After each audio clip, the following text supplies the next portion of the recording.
Hello, I'm going to show you how to create a worm on your page using optical illusions. And the most important thing you need is a pencil or a Sharpie, and then we will take and either make it all in grayscale, like the value scale, or maybe even you'll use a crayon or paint or a marker to make different values in color. But what we're going to do, if you do it even just all in grayscale, you need to do the first part, the tubes or the worms. So I'm going to make a line, and then on this line I'm going to make little rainbows. These are the start of the tubes that are going up and getting smaller. So I'm going to keep making more rainbows that are stacked on top of each other. They might get smaller, they might curve a little bit, maybe they get smaller and smaller and then large again till they're off the page. The next one, same thing, and I could even come up with some kind of rhythm that I'm doing. Rounded, rounded, rounded, rounded, left, right, and then off the page. That one just stayed almost the same size.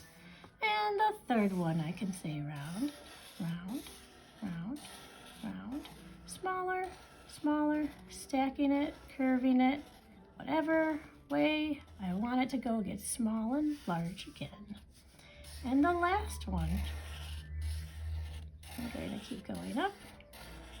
You don't want them to get too large too fast or too small, but whichever way, we're going to make the value super cool. And then in between these lines, I can start with the tiniest part, still rounding, going up like little rainbows. And this time they go from side to side, side to side.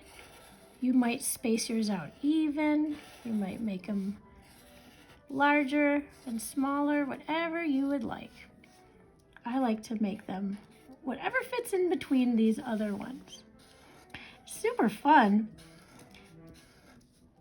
and very repetitive. I like it. Then I have to keep thinking, how am I going to do the bottom ones? They all come down, and I could flip my paper over or make them all like little smiles instead of rainbows.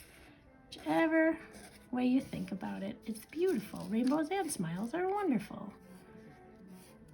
So I'm going to keep going, and make my wonderful, wonderful little wormy tubes. And now the bottom ones, I'm going to go the other way and make smiles, smiles. And I'm going to make my next ones stacked up just like I did at the top, but this time I'm smiling instead of rainbowing. I can make them get smaller, or play that game where I went left side, right side, left side, right side. So much fun. It works with using a crayon or a marker. It also could be a pencil, whatever you have laying around, even a colored pencil. Sharpies are great, or even a pen can be okay. Whatever you have to draw with today. And my last one.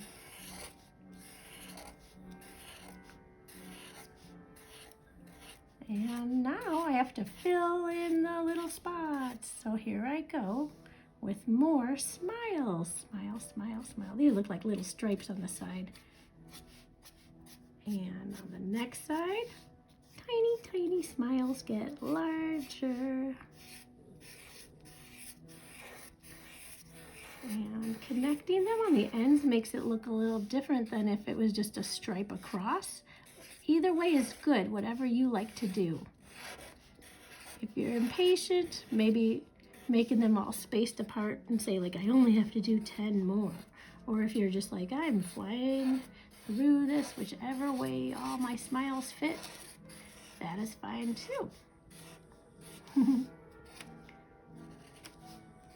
I'm going to almost be done, dun, dun, dun, and ready for the coloring of the values and shades. So for the first part, if I was just coloring in the values, I would take and find one of my little worms I'd like to start with. So I'm going to go all the way to the corner. And on the two sides of this, I'm going to use some value. And value is from dark to the lightest part of pressing with your pencil. So I'm going to press it really dark on the edges of the roundness.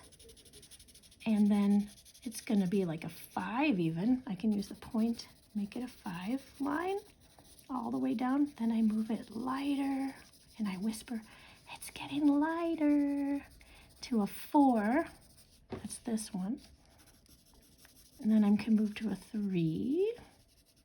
And it just probably like a few little lines start to make it look like there's a light stripe down the center of each of these worms. I can even just kind of color in a stripe of 3 and then go back in and color a stripe of 4 or 5 on the inside crease of where these two meet. It starts to look like a shadow is there because they're so smushed together. And you can make your right side and the left side start with the 3s of the value and then go back in and add 4 or 5. And it does take a little bit of practice to get the pencil really, really dark and really, really light.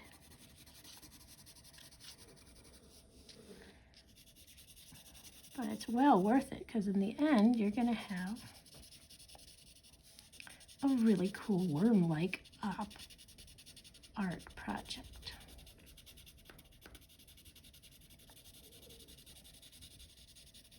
And if you'd like to see how to do this with a crayon, I will do the next part in crayon, so stay tuned. If you want to do the whole picture in pencil, that's cool too. Whatever you like to do, that is really cool. This is just really good practice. And also it's good at patience. Sometimes I go back and I see, oh, it was lighter or darker in that spot. And I can keep adding more color to it and make it more of the values that I see on my value scale. But I'm just working on the tippy top part. So first I'm making my 2 or 3 lightness. Then I'm going to move on to the 4s and 5s, right in the middle parts. And I'm using the side of my pencil to make it really nice and gray. So starting with 2s and 3s. And the 1s, you can just smush your finger to get a 1 of a color, or you can just say it's going to be very contrasty and make it go right to 0, which means don't touch it at all.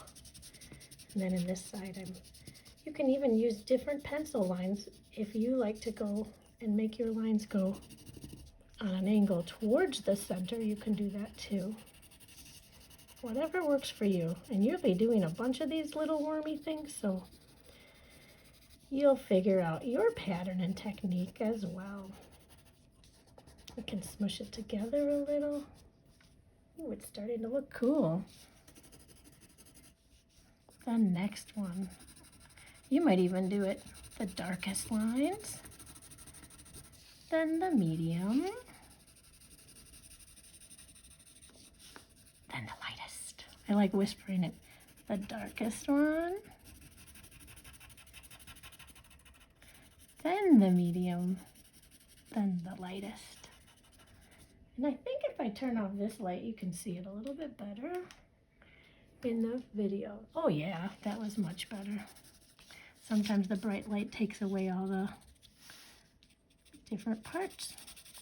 So when one is in front of the other, I just keep kind of pushing away from that side. Just like looking only at this worm while I'm working and then shading it in on its different pieces. Different line of the left side. And then again on the right.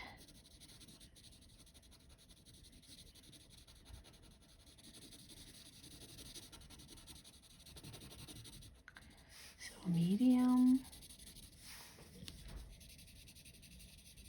and really dark. Medium, really dark.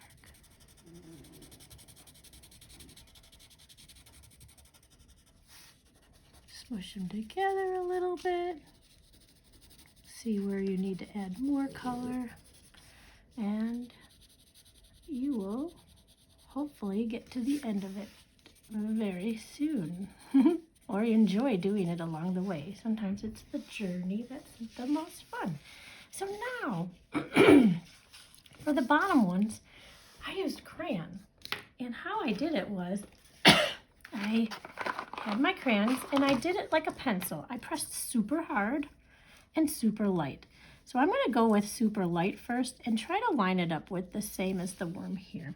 So I'm going super light through the whole thing. That means I'm kind of touching the page with this purple crayon on both sides. And then of course I'm going to press really dark right into that little corner diagonal little spot. And I might have a dark 5 out of 1 shade of purple, which is a monochromatic color scheme. I could do this whole thing in rainbow colors or just all different shades of the purple, or whatever color I'd like. Right now, it is pretty awesome how it looks. I could just even say like purple, green, blue, and make it all cool colors, because I'm cool. I can color the one on the right side since it's off the page, just super number 5 of the value of a purple color crayon. I can switch colors to the next color, which I'm going to pick indigo and go really lightly along the sides. And I'm doing this in a diagonal, like going up to that point too. It's like point and large down the way. And I start here at the top and press really hard near the edge, but make sure I'm not going too close to the light purpley blue indigo. And ta-da! I might need a little more on the larger sections of it. And I kind of eyeball it and say, is it bright here? It's bright here too. Pretty cool. The next one is also the worm going down. I'm going to go back to my purple again. And I go up to the line that was the grayish. And then the darker gray, darker purple. Wow. I can even make a little bit of a lighter one here.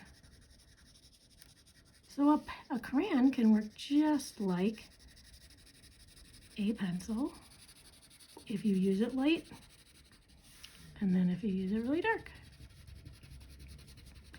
Marker, it's a little bit tougher because they really just come out one whole shade of a marker usually. So to make it work, sometimes you use a different marker color over it. So let's say I was going to use green. I'm just making this up. Let's see, I'm going to do it on the right side so that I don't mess up all of it. I'm going to use like a light green up until the middle a little bit. This is the greenest. And if we look at the color wheel, green sits next to yellow and blue. So on the darkest part of the green, I'm going to mix the green on the ends with a nice shade of blue. Let's try it. Let's try it. So I'm going to take blue on these corners and make it like a bluish green on my marker color. Yeah, it works. And I could leave it like that and be like, oh yeah, it goes from dark greenish blue to green. Or I can even take the yellow. Or if I had a light blue or even a crayon, but look at that. I can mix that green. Whoa, kind of looks like a dragon's tail now. So So even markers, you can get a great promising light to dark shadow. Oh my God, that wasn't on video at all. So you can get that dark to light colors too. So I will show you again on that one. I can take and make it green, like a medium color. Green is like the 3 or 4 of a value in this worm section. The darker one for the green would be the color on the color wheel. It's the closest to that's darker, which is blue. So I'm going to add blue into the corners. And then to make it the lightest spot, I would add yellow onto the almost the middle, because that's a lighter color. This can work with red, orange, and yellow as well. Just make sure the yellow, if it's mixed with green and you want to mix it next to orange or red next, just wipe it on a piece of paper by just like drawing a little bit on a scrap of paper to get the yellow to turn back to brighter yellow. So I can try that. Let's see. So I can go from, I'm going to go really skinny for the lines this time. Very light orange, like a line of orange. And then, since orange is next to red, that would be the darker one, the darkest. So I can use red on the corners of it. Super tiny bit of it. So I'm kind of going for like a yellowish orange instead. And then I'm going to do the highlights of the yellow. Look at that, and the center stays white still. It's like a nice shell or worm. Candy corn colors. Ta-da! So you can use marker as well as crayon as well as pencil to show value on your op art and make it look really cool. Have a great time.